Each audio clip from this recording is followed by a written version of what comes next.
प्रिय भक्तगण, आज हम आपको एक कथा का श्रवण करा रहे हैं जो सुनने मात्र से आपके जीवन में सुख, संपत्ति और धन की वर्षा होगी। तो चलिए कथा को प्रारंभ करते हैं। भगवान शिव माता पार्वती से कहते हैं, दुखों का अंत कैसे किया जा सकता है। फिर माता पार्वती कहती है, हे देवों के देव महादेव, आपसे भला अच्छा कौन बता सकता है। इसीलिए आप ही आज बताइए कि दुखों का अंत कैसे किया जाए। फिर भगवान शिव कहते हैं, हे देवी, आज मैं एक कथा सुनाने जा रहा हूँ, कृपया इसे ध्यान से सुने। अगर आप यह कहानी सुन रहे हैं तो पूरा सुनिए। इस कथा को आधा अधूरा छोड़कर जाने की गलती मत करिएगा, क्योंकि इस पवित्र कथा को पूरा सुनने से मनचाहा फल की प्राप्ति होगी। इसीलिए इस कथा को पूरा सुने। आप शिव भक्त हैं तो भोलेनाथ का अनादर न करें। एक बार संध्या के समय वीरपुर के राजा चंद्रभानु सिंह जंगल से शिकार खेलकर अपने राज्य को वापस लौट रहे थे। तभी रास्ते में उन्होंने देखा एक बालक जलती हुई चिता के पास खड़ा था। बालक को देखकर राजा अपने घोड़े से उतरे और बालक के नज़दीक जाने लगे। तब राजा उस बालक के नज़दीक पहुँचे तो बालक कह रहा था, माँ, मैं तुम्हारी सौगंध खाकर कहता हूँ, मैं एक दिन बहुत बड़ा आदमी बनकर तुम्हारे सपनों को पूरा करूँगा। राजा उसके बिल्कुल नज़दीक पहुँच गए और पूछा, बेटा तुम कौन हो। बालक ने कहा, कुछ घबरा कर कहा, आप डरो नहीं, मैं वीरपुर का राजा हूँ। अभी तुम अपनी माँ के चिता के पास बहुत बड़ा आदमी बनने की सौगंध खा रहे थे। क्या मैं जान सकता हूँ कि इस सुनसान जंगल में तुम अपनी माँ की चिता के पास अकेले क्यों खड़े हो। तुम्हारे बाकी संबंधी और रिश्तेदार कहाँ है। महाराज, मेरी माँ मैं ही जंगल में अकेले ही रहते हैं, लेकिन मेरी माँ ने मरते समय मुझे बताया था, मेरे दादा अलीगढ़ के धनी सेठ करोड़मल थे। मेरी माँ और पिताजी का प्रेम विवाह हुआ था। चूँकि मेरी माँ एक बहुत ही गरीब परिवार से थी, इसीलिए मेरे दादाजी ने उन्हें पसंद नहीं करते थे। विवाह के कुछ दिनों बाद ही बगीचे में घूमते हुए मेरे पिताजी को सांप ने काट लिया और उनकी मृत्यु हो गई। इस पर मेरे दादा दादी ने मेरी माँ को अपशकुनी और मनहूस यह कहते हुए कि उनके आने से मेरी पिता की मृत्यु हो गई। उन्होंने मेरी माँ को घर से निकाल दिया। जब वह गर्भवती थी उस समय वह जंगल में आई और यहाँ एक झोपड़ी बनाकर रहने लगी। यही मेरा जन्म भी हुआ। मेरी माँ ने मरते समय मुझे कहा था कि मैं किसी तरह से गरीबी के जीवन से बाहर निकलूं और धनवान बनूं, योग्य बनूं। महाराज, यह शब्द कहते ही मेरी माँ की प्राण निकल गए। मेरी माँ के जीवित रहते हुए मैं उनसे बड़ा आदमी बनने का वादा नहीं कर पाया था, इसीलिए उनकी चिंता के समीप खड़े होकर इस समय बड़ा आदमी बनने की माँ की आत्मा से वादा कर रहा था। महाराज, ओह बेटा, बड़ी दुख की भरी कहानी है। तुम्हारी इस वन में रहकर तुम बड़े आदमी कैसे बन सकते हो। अच्छा यह बताओ, हमारे साथ हमारे राज्य में चलना चाहोगे। आपके साथ महाराज, हम तुम्हें पढ़ा लिखा कर बड़ा आदमी बनने में तुम्हारी मदद कर सकते हैं। इस बात का हम तुमसे वादा करते हैं। ओहो, तब तो मैं आपके साथ बड़ी खुशी से चलने को तैयार हूँ महाराज। और फिर वह राजा के साथ उनके राजमहल की तरफ चल दिया। राजमहल में पहुँचने पर रानी ने पूछा, ये कौन है। महाराज, महारानी, इसका नाम कालू है। आज से यह हमारे महल पर रहकर शिक्षा ग्रहण करेंगे। रानी मन में सोचने लगी, महाराज भी न जाने कैसे कैसे नमूने उठाकर महल में लेके आ जाते हैं। इन्हें कौन समझाए कि यह महल है, कोई अनाथालय नहीं है। महारानी आपकी सोच में पड़ गए। कुछ नहीं महाराज, आप आज्ञा कीजिए महारानी। आज से कालू तुम्हारे छत्र छाया में पलेगा। राजकुमार और राजकुमारी की तरह अब तुम्हें इसका भी ध्यान रखना पड़ेगा। ठीक है महाराज। उस रात कालू सोचने लगा कि उसकी कितनी अच्छी किस्मत है कि वह राजमहल में पहुंच गया। दूसरी तरफ महारानी सोच रही थी कि कालू को महल से निकालने के लिए कुछ करना ही होगा। जिस दिन राजकुमार, राजकुमारी और कालू को भोजन परोसा गया, उस दिन राजकुमार और राजकुमारी को सोने की थाली में खाना दिया गया, जबकि कालू को पत्ते पर भोजन परोसा गया। इस कालू नाराज हो गया और कहा कि वह पत्ते पर खाना नहीं खाएगा। रानी ने पूछा, क्या यह पत्तल पर भोजन नहीं कर सकता? कालू ने जवाब दिया कि वह खा सकता है, लेकिन यह भेदभाव पसंद नहीं आया, क्योंकि अन्य लोगों को सोने की थाली में खाना परोसा गया था। रानी ने तब कहा कि अगर वह राजाओं और महाराजाओं की तरह खाना चाहता है तो खाए, वरना न खाए। कालू ने कहा कि वह तब तक नहीं खाएगा जब तक उसे सम्मान के साथ सोने की थाली में भोजन नहीं परोसा जाता है। इससे नाराज होकर कालू महल से चला गया और उसी जंगल की ओर लौट गया जहाँ से वह आया था। जब महाराज महल में आए और उन्हें पूरी घटना का पता चला, उन्होंने रानी से पूछा कि कालू को सोने की थाली में भोजन क्यों नहीं परोसा गया। रानी ने कहा कि वह कालू की परख करना चाहती थी, जिससे पता चले कि वह बहुत ही घमंडी और चतुर है। इसके सिवा उसके अंदर कुछ भी नहीं है, कोई विशेषता नहीं है। वह अपने जीवन में कुछ भी नहीं बन पाएगा। महारानी, बेशक उसे पत्ते पर भोजन परोसकर तुम उसकी परीक्षा लेना चाहती थी, परंतु तुमने यह ठीक नहीं किया। वह अभी बालक है, उसी अपमान महसूस हुआ होगा, कहीं वह महल से चला न जाए। महाराज, महल का सुख वैभव छोड़कर वह कैसे जा सकता है? भला राजा तुरंत कालू को महल में ढूंढने लगे, परंतु वह उन्हें महल में नहीं मिला। कालू अवश्य जंगल में अपनी झोपड़ी में चला गया होगा। मुझे तुरंत वहां जाकर उसे बेसहारा बालक को वापस महल में लेकर आना चाहिए। राजा अपने घोड़े पर सवार होकर जंगल की तरफ निकल चले। इधर जब कालू वापस जंगल में आ गया था, गंगा नदी के किनारे त्रिकुट नाम से एक विशाल वन था, जिसका कोई दूसरा छोर नहीं था। वहीं पर ब्रह्म ऋषि नाम का एक साधु रहते थे। वह बहुत ही करुणामयी थे। जब भी कोई यात्री उससे गुजरता, साधु महाराज उनसे निवेदन करते कि वे कुछ समय के लिए उनकी कुटिया में विश्राम करें और फिर यात्रा जारी रखें। यात्री उनके निवेदन को स्वीकार कर लेते, उनकी कुटिया में आराम करते। बाद यात्री उन्हें प्रणाम करके अपने रास्ते निकल जाते।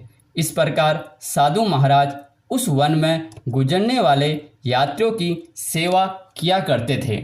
इसी वन में कालू नाम का एक डाकू भी रहता था।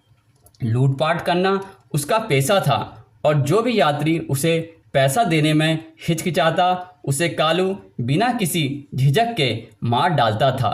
इसी भय से लोग उस जंगल से गुजरने के लिए 100 बार सोचते थे और अगर कोई बहादुरी से उस जंगल में प्रवेश करता भी तो डाकू कालू उसे लूट लेता। इस तरह आतंक प्रतिदिन बढ़ता गया। हमें इसके से कैसे निपटना चाहिए? एक ने कहा, भाइयों, संगठन में बहुत शक्ति होती है। यदि हम सब मिलकर उस पर धावा बोल दे तो कैसा रहेगा? इससे तो हम सहज ही अपने कब्जे में ले लेंगे, तब हम उसकी गर्दन काटकर उसे मार देंगे। विचार तो तुम्हारा भी बहुत उत्तम है, तो फिर देरी किस बात की? आज ही कालू डाकू पर धावा बोल दिया जाए। उसी समय सभी लोग अस्त्रों शस्त्रों से लैस होकर चिटकुट जंगल की ओर चल पड़े। वन में पहुंचकर वो डाकू कालू को लड़काने लगे। कहाँ छिपा हुआ है? डाकू कालू, बाहर निकल, देख, आज हमें तो लूट नहीं पाएगा। तेरी मौत बनकर आए हैं। आज हम सबसे तू बच नहीं पाएगा। शिकार के फेर में झाड़ियों में छुपे डाकू कालू ने जब देखा कि बहुत से लोग उसके खिलाफ बोल रहे हैं तो वो अचानक चौंक गया। उसने सोचा कि अगर आज वह इस भीड़ के साथ लग गया तो उसका बचना मुश्किल है, जबकि वे लगातार उसे चुनौती दे रहे थे। डाकू कालू ने सोचा, यहाँ तो मुझे यह लोग जरूर पकड़ लेंगे, मुझे कहीं और छुपना होगा ताकि मैं अपनी जान बचा सकूं। यह सोचकर वह वहां से उठा और चुपचाप वहां से निकल भागा। जल्दी ही उसे साधु की कुटिया दिखाई दी।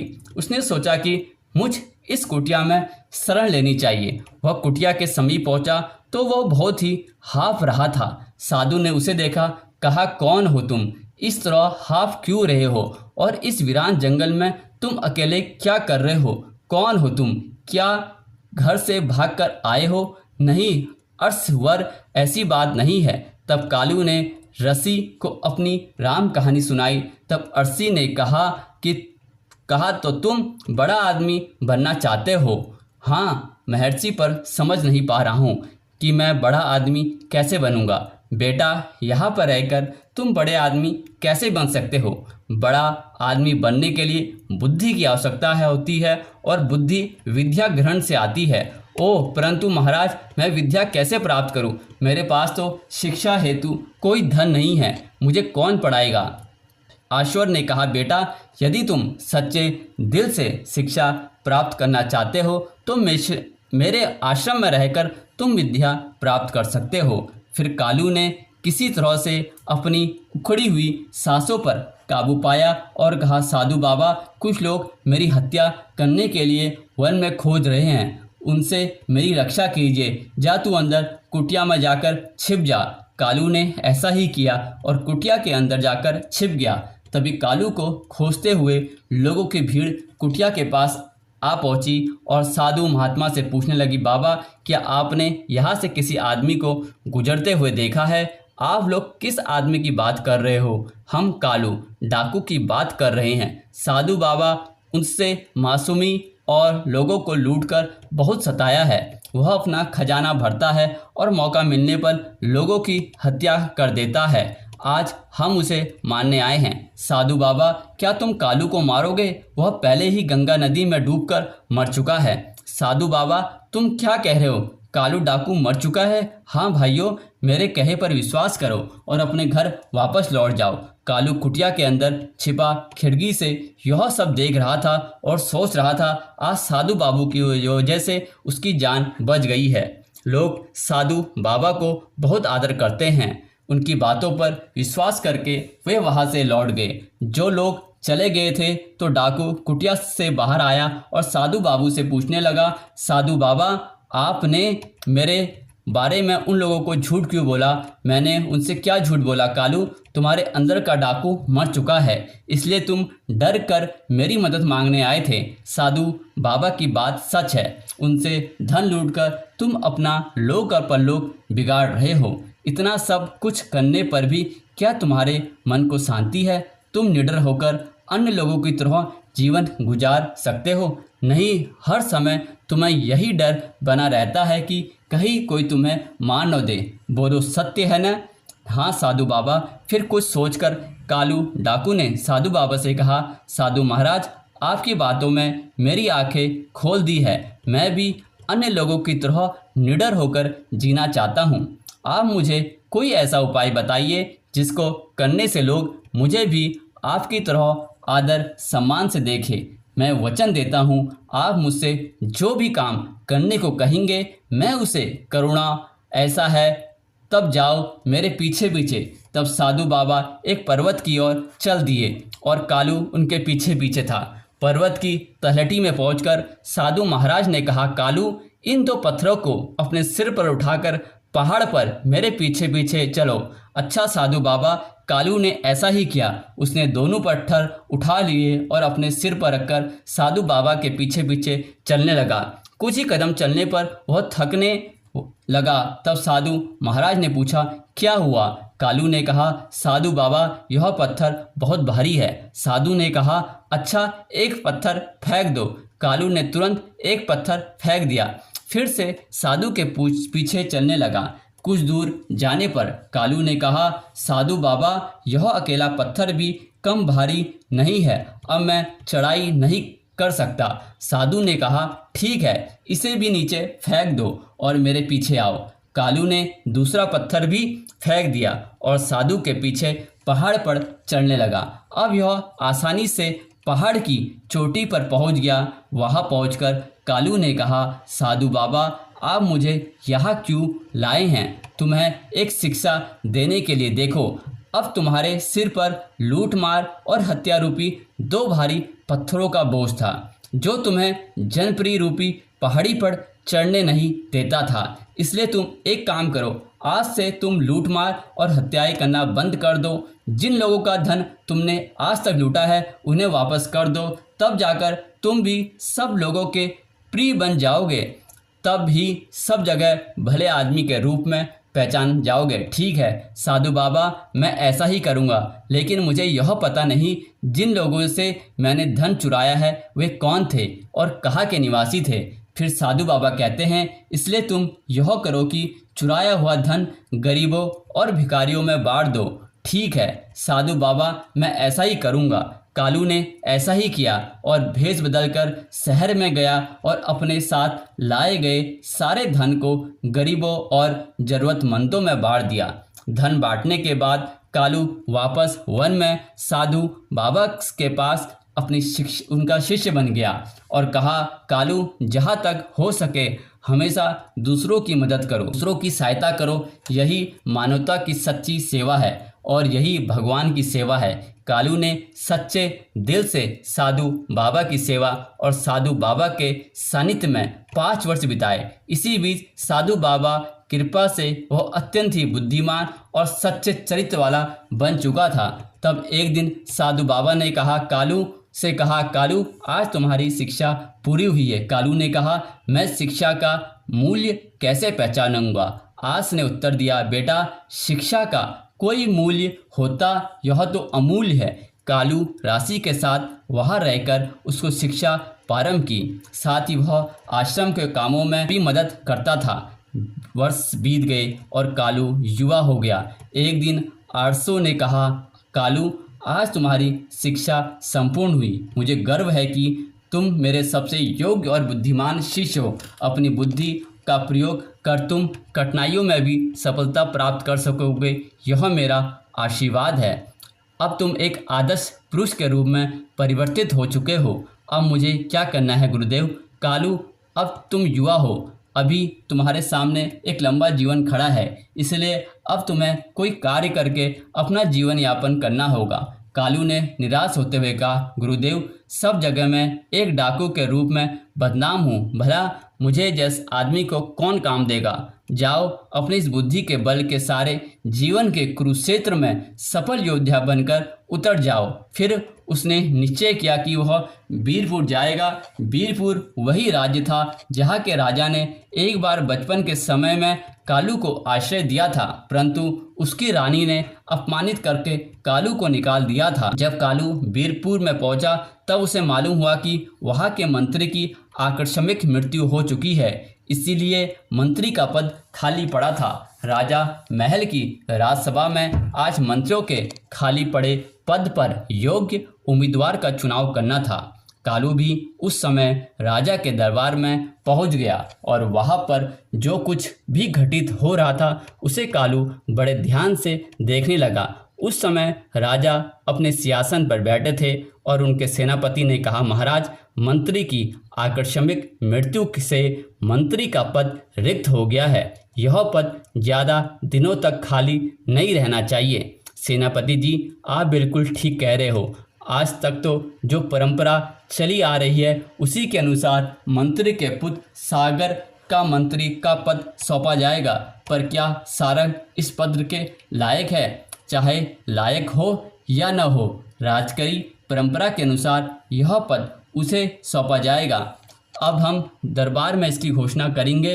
इतने में कालू आगे बढ़ा और बोला, महाराज, समय के साथ पुरानी परंपराओं को बदल देना ही समझदारी है। तब एक युवक ने कहा, मेरा नाम यश है महाराज। मैं मंत्री पद के लिए अपना नाम पेश करता हूँ। कालू ने अपना नाम यश बताया ताकि राजा चंद्रभानु सिंह उसे पहचान न जाए। बहुत सालों के बाद राजा चंद्रभानु सिंह बूढ़े हो चुके थे। फिर कालू ने कहा, महाराज आप जैसे चाहे उसी प्रकार परीक्षा ले सकते हो। यदि मैं आपकी कसौटी पर खरा उतरता हूँ तो ठीक है, वरना आप मुझे भी सजा देना चाहे तो दे सकते हो। युवक, तुमने जो सलाह दी है राजकीय परंपराओं को बदलने की, हम उसे मानते हैं। उस सलाह पर हम अभी अमल कर सकते हैं। जब तुम हमारे द्वारा ली गई परीक्षा में उत्तीर्ण हो जाओगे, हम सारंग और तुम्हारी दोनों की परीक्षा लेंगे। जो भी इस परीक्षा में उत्तीर्ण होगा, हम उसे बियर आपू का मंत्री बनाएंगे। राजा चंद्रभानु सिंह के आदेश पर सोने की म्यान पर रखी हुई 2 तलवारें तुरंत राज दरबार में पेश की गई।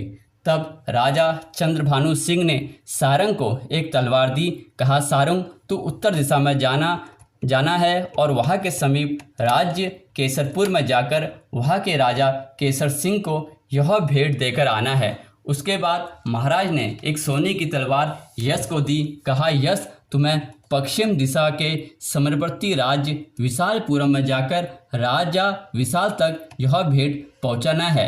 दोनों उसी समय तलवारें लेकर अपनी अपनी दिशाओं को चल दिए। जब सारंग उत्तर दिशा में स्थित केसरपुर राज्य के दरबार में पहुंचा तो उसने राजा के कहा, राजन मैं वीरपुर के राजा चंद्रभानु सिंह के द्वारा भेजा गया राजदूत हूँ। हमारे महाराज ने आपके लिए यह सोने की तलवार उपहार में भेजी है। राजदूत, हम आपके महाराज की इस उपहार को स्वीकार करते हैं। लेकिन जब हमारे महाराज ने तलवार को म्यान से निकाला तो उन्होंने देखा कि तलवार की नोक पर लाल रंग लगा हुआ था। राजा ने पूछा, क्या तलवार की नोक पर लाल रंग क्यों लगा है? राजदूत, इसका अर्थ है हम इसे समझ नहीं पा रहे हैं। तब सारंग ने मनी मन सोचा, तलवार की नोक पर लगे इस लाल रंग का क्या मतलब हो सकता है? मैं इसका मतलब नहीं जानता। फिर भी इस समय राजा केसर सिंह के सवाल का उत्तर न देना ठीक नहीं होगा। यह सोचकर उसने कहा, हाँ राजन, लाल रंग का यही रहस्य है कि या तो आप हमारे राजा की तलवार की शक्ति स्वीकार कर ले, वरना हमारे महाराज की खूनी तलवार आपके राज्य में खून की नदियां बहाने से नहीं चुकेगी। वो यह बात आपको बता दे, अब यह युद्ध भूमि में ही शीघ्र तलवार की धारी का फैसला हो जाएगा। सेनापति जी, राजा चंद्रभानु सिंह ने लाल रंग की तलवार भेजकर हमें चुनौती दे दी है। आप आज से ही सेना का संगठन शुरू कर दीजिए। हम बहुत ही जल्दी वीरपुर पर आक्रमण करने की योजना बना रहे हैं। यह सुनकर महाराज सारंग घबरा कर वहाँ से चले गए। वही दूसरी ओर जब कालू विशालपुर पहुँचा और वहाँ के राजा के सामने पेश हुए तो राजा ने कहा, राजदूत, इस तलवार की नोक पर लगा हुआ लाल रंग हमें समझ नहीं आ रहा है, इसका क्या मतलब है? कालू ने गहरी सोच में पड़ने के बाद कहा, महाराज, हमारे राजा बहुत सम्मान करते हैं। यह तलवार उसी सम्मान का प्रतीक है। तलवार की नोक पर लाल रंग लगने का मतलब है हमारा राजा और उनका राज्य आपकी मित्रता के लिए किसी भी हद तक जा सकते हैं। राजा ने खुश होकर कहा, बहुत अच्छी बात है। मैं आपके राजा की इस मित्रता की तलवार को स्वीकार करता हूं और उनका हार्दिक धन्यवाद करता हूं कि मैं पूरी कोशिश करूंगा आपके राजा का सच्चा मित्र बनूं। मेरा तन मन धन हमेशा उनके लिए समर्पित रहेगा। इसके बाद राजा ने कहा, राजदूत, मैं आपके राजा को इस सेना की एक टुकड़ी और कुछ बहुमूल्य उपहार भेंट कर रहा हूं। कालू ने धन्यवाद कहा और वह सेना की उस टुकड़ी और बहुमूल्य उपहारों के साथ वीरपुर की ओर चल पड़ा। इधर केसरपुर की सेना ने हरिनगर की ओर कूच कर दिया और रंग यश दोनों ही वीरपुर में पहुंचे। तब राजा ने कहा, सारंग, केसरपुर के राजा ने तुमने क्या तलवार की नोक पर लगे लाल रंग का मतलब तुमने उनका क्या अर्थ बतलाए हैं? तब सारंग ने सारी बात उन्हें विस्तार से बता दी। ओहो सारंग, यह तुमने क्या कर रहे हो? केसर सिंह हमारे राज्य पर आक्रमण करने वाला है। जो महाराज उसी समय एक गुप्त चर आया महाराज, केसरपुर की विशाल सेना वीरपुर की तरफ बढ़ी चली आ रही है। ओहो, क्या होगा, इतना शीघ्र ही तो हम अपने सेना को संगठित भी नहीं कर सकते हैं। वहां मौजूद कालू ने कहा, महाराज घबराइए नहीं, मैंने विशालपुरम के राजा को तलवार की नोक पर लगे हुए लाल रंग के विषय में जब जानकारी दी तो उन्होंने खुश होकर अपनी सेना की एक टुकड़ी मेरे साथ रवाना कर दी है। वह टुकड़ी अभी भी महल के बाहर खड़ी है। महाराज चिंता करने की कुछ नहीं होगा, कृपया सेनापति जी को निर्देश दे कि वे केसर नगर की सेना से युद्ध करें। मैं अपने साथ लाई गई सेना के साथ केसरपुर पर हमला करूंगा। इस दोहरे हमले से केसरपुर की सेना सामना नहीं कर पाएगी और इस परिस्थिति में विजय हमारी होगी। जैसा ही कालू ने सोचा था, युद्ध में विजय प्राप्त होने के बाद महाराज चंद्रभानु सिंह ने सारंग और कालू को महल में बुलाया और महाराज ने कहा, कालू तुम्हारी वजह से हम जीत सके हैं, हम तुम्हें मंत्री के पद नियुक्त करते हैं। सारंग ने उत्तर दिया, महाराज यह तो मेरे साथ अन्याय है। मैंने तुम दोनों को एक ही भेंट की थी, दोनों राजाओं को देने के लिए कहा था, किंतु तुम दोनों ने अपनी अपनी बुद्धि से उन भेंटों को अलग अलग अर्थ निकाला।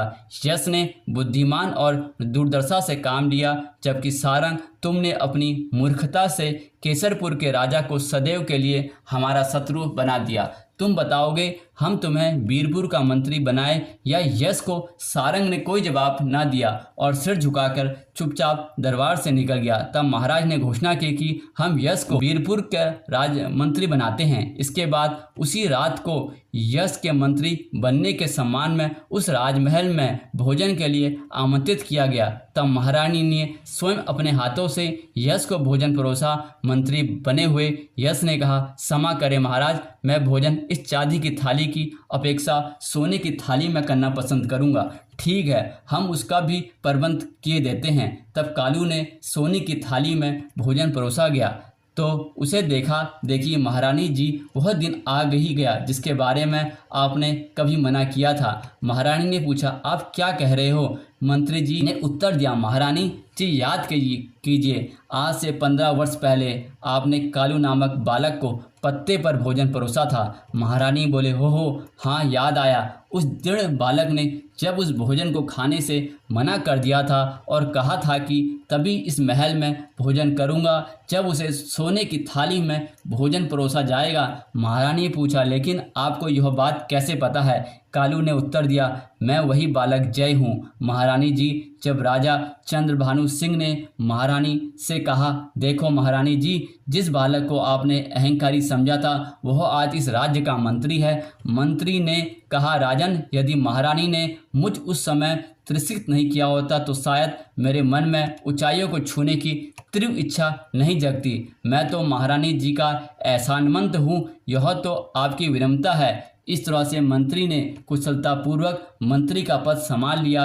एक दिन राजा चंद्रभानु सिंह ने कालू को एक पत्र दिया और कहा, तुम उधमपुर राजा जाओ और वहाँ के राज्य में चोरी छपा काफ़ी बढ़ गई है। कृपया तुम जाकर अपने विवेक से उस राज्य को चोरी से मुक्त कराओ, क्योंकि वहाँ का राजा ने मुझे पत्र लिखकर भेजा है सहायता के लिए। फिर कालू ने उधमपुर की दिशा की ओर चल पड़ा और एक दिन एक रात चलकर वहां पहुंच गया। वहां राजा शशिकांत सिंह के पास पहुंचा और बोला, राजा चंद्रभानु सिंह ने आपके नाम का यह पत्र भेजा है। राजा ने पूछा, ओ राजा, चंद्रभानु सिंह ने मदद के लिए तुम्हें भेजा है? कालू से पत्र लेकर राजा ने वह पत्र पढ़ा जिसमें लिखा था, यह पत्र लेकर वह व्यक्ति आपके पास आ रहा है। वह 5 वर्ष से मेरे पास मंत्री के पद पर है। मेरे साथ 5 वर्ष बिताने के बाद अब उसका मन पूरी तरह से साफ हो गया है और मेरी शिक्षा में उसकी बुद्धि तीव्र है। इसलिए मैं चाहता हूं कि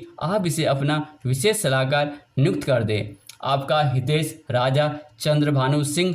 पत्र पढ़ने के बाद राजा सोचने लगे, यह आदमी एक समय को ख्यात डाकू रहा है और फिर एक राज्य में मंत्री रहा है। क्या इस विशेष सलाहकार जैसे महत्वपूर्ण पद पर नियुक्त करना ठीक रहेगा? परंतु तभी उसके दिमाग में दूसरा विचार आया। पूर्ण में चाहे यह आदमी कुछ भी रहा हो, परंतु जब राजा चंद्रभानु सिंह ने जैसे अनुभवी राजा ने बताया है तो निश्चय ही यह उपयोगी होगा। मन में यह विचार आते ही उन्होंने कालू से कहा, तुम्हारा क्या नाम है? जी महाराज, मेरा नाम कालू है। कालू, आज से तुम पहले विशेष सलाहकार नियुक्त करते थे। ओहो महाराज, तब तो मैं बड़ा ही सौभाग्यशाली हूँ। उस दिन राजा शशिकांत सिंह कालू के साथ राज दरबार पहुँचे। उनसे कहा, कालू, आज से तुम यहीं पर बैठा करोगे। महाराज, कालू ने अपना स्थान ग्रहण किया। तुरंत ही कुछ लोग अपनी शिकायत लेकर दरबार में आए। उनसे 3 पुरुष और एक वृद्ध महिला थी। एक पुरुष ने आगे बढ़कर महाराज से कहा, महाराज, इस बूढ़ी महिला ने हमारा धन हड़प लिया है। कृपया न्याय करके हमें हमारा धन वापस दिलवाए। कहा, पहले हमें विवरण बताओ, हम उनके निर्णय पर जाएंगे। इस पर वृद्ध महिला ने आगे बढ़कर कहा, महाराज, ये तीनों झूठ बोल रहे हैं। मैं शुरू से आपको पूरी बात बताऊंगी और अपनी कहानी सुनाना शुरू किया। महाराज, यह 4 व्यापारी आपके राज्य में व्यापार करने आए थे और यहाँ उन्होंने भारी मुनाफा कमाया, जिससे उसके पास काफ़ी धन इकट्ठा हो गया। फिर बुढ़िया ने कहानी सुनते हुए बताया कि एक दिन यह चारों लोग अपना संपूर्ण धन लेकर उसके पास आए। उन्होंने कहा, बुढ़िया माँ, हम इस राज्य में नए हैं और हमारे पास काफ़ी धन है। कृपया हमारा धन की रक्षा करो। बुढ़िया ने पूछा, मैं रक्षा कैसे करूँ? हम तुम्हारे घर के आंगन में धन गाड़ देंगे और जिस दिन हम चारों एक साथ आकर अपना धन मांगे, उस दिन तुम उसे धन वापस दे देना। अगर हम में से कोई एक आकर धन मांगे तो मैं उसे मत देना।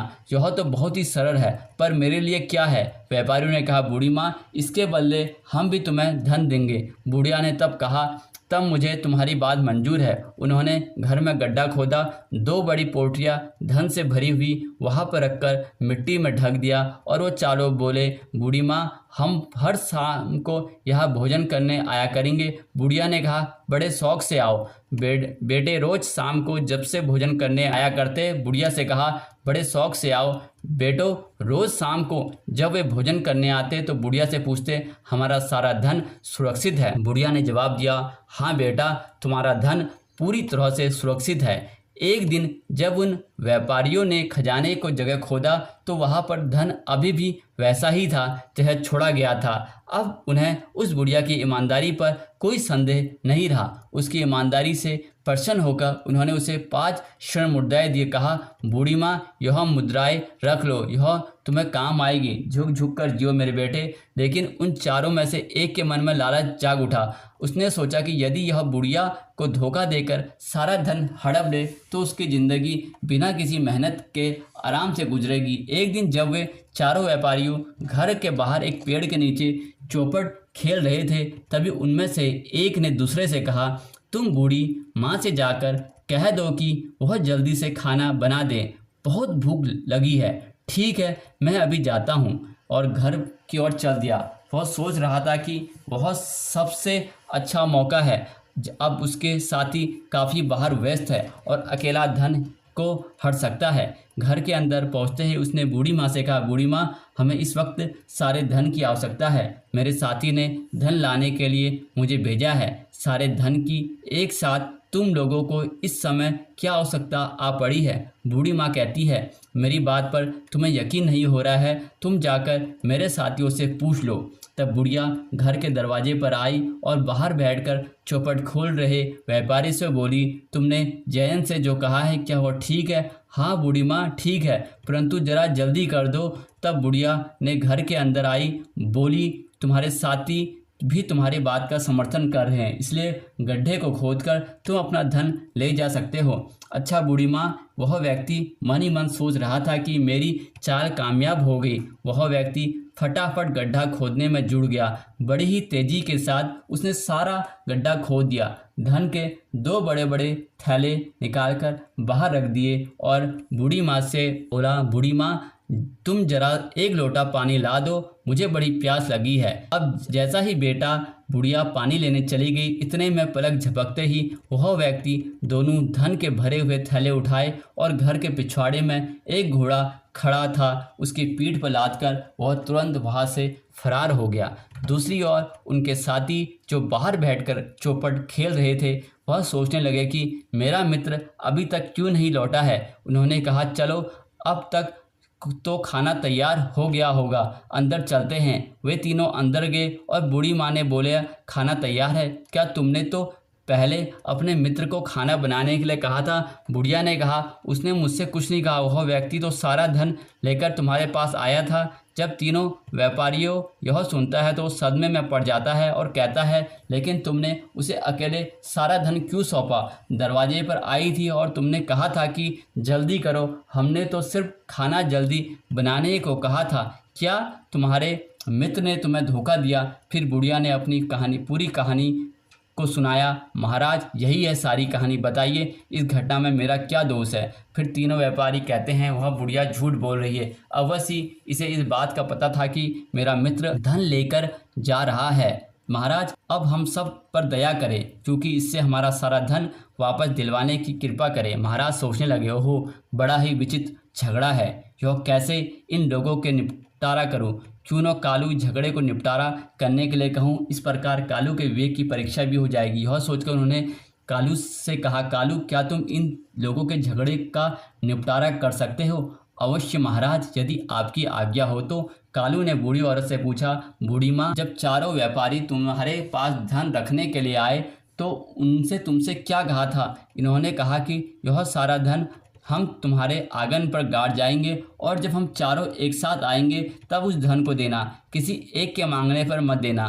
क्यों भाइयों? बूढ़ी माँ ने जो कुछ कहा, क्या ये सच है? तुम्हें क्या कुछ कहना है? कुछ नहीं कहना है श्रीमान, बूढ़ी ने आपको जो कुछ बताया है यह सत्य है, लेकिन हम तीनों में पूछने बिना हमारे चौथे साथी को सारा धन दे दिया, यही हमारी शिकायत है। तुम लोगों ने बूढ़ी माँ से कहा था कि चारों एक साथ आकर मांगने पर ही धन देना, अन्यथा नहीं देना है। हाँ, यह सच है। उसी तरह जब तुम सब आकर बूढ़ी माँ से पैसे मांगो तभी तुम्हें पैसे देने हैं, अन्यथा नहीं। महोदय, फिर आप यहाँ बूढ़ी माँ की शिकायत क्यों लेकर आए हो? अपने चौथे साथी के साथ लेकर आओ, तभी सब मिलकर अपने पैसे मांगो। यदि उस समय बूढ़ी माँ पैसे नहीं लौटा पाती तब उसे दोषी माना जाएगा। तीनों व्यापारी इस बात पर विचार करने लगे। यह व्यक्ति ने बड़ी चालाकी से हमारे ही शब्दों में जाल में फंसा दिया। तब बूढ़ी औरत ने कहा, बेटा, तुमने सही फैसला लिया है, तुम लंबी उम्र पाओ। जब व्यापारी सिर झुकाकर वहाँ से जाने लगे तब कालू ने कहा, रुको, मुझे तुम तीनों पर शक हो रहा है। क्या कोई अपनी मेहनत से कमाई हुई धनराशि किसी अजनबी के घर छुपाए धन की सुरक्षा के लिए रखता है? सच सच बताओ, तुम्हें यह धन कहाँ से मिला? महाराज, हमने व्यापारी से यह धन कमाया है। यह सच है? बोलो, सच बताओ, वरना तुम्हारी खाल में भूसा भरवा दूंगा। कालू ने कहा, नहीं महाराज, हम सच कह रहे हैं। वे बोलो, कालू ने कहा, हमारी जलादों को बुला दो, वह इनसे सच उगलाएंगे। नहीं, जलादों को मत बुलाओ, हम सच बताते हैं। तो बताओ सच क्या है? सच यह है कि हम चारों साथियों का एक चोरों का गिरोह है। जो धन हमारा चौथा साथी लेकर फरार है, वह धन भी चोरों से ही इकट्ठा किया हुआ था। महाराज ने कहा, ओहो, तो तुम लोग चोर हो? जी महाराज। महाराज ने तुरंत आदेश दिया कि इन तीनों को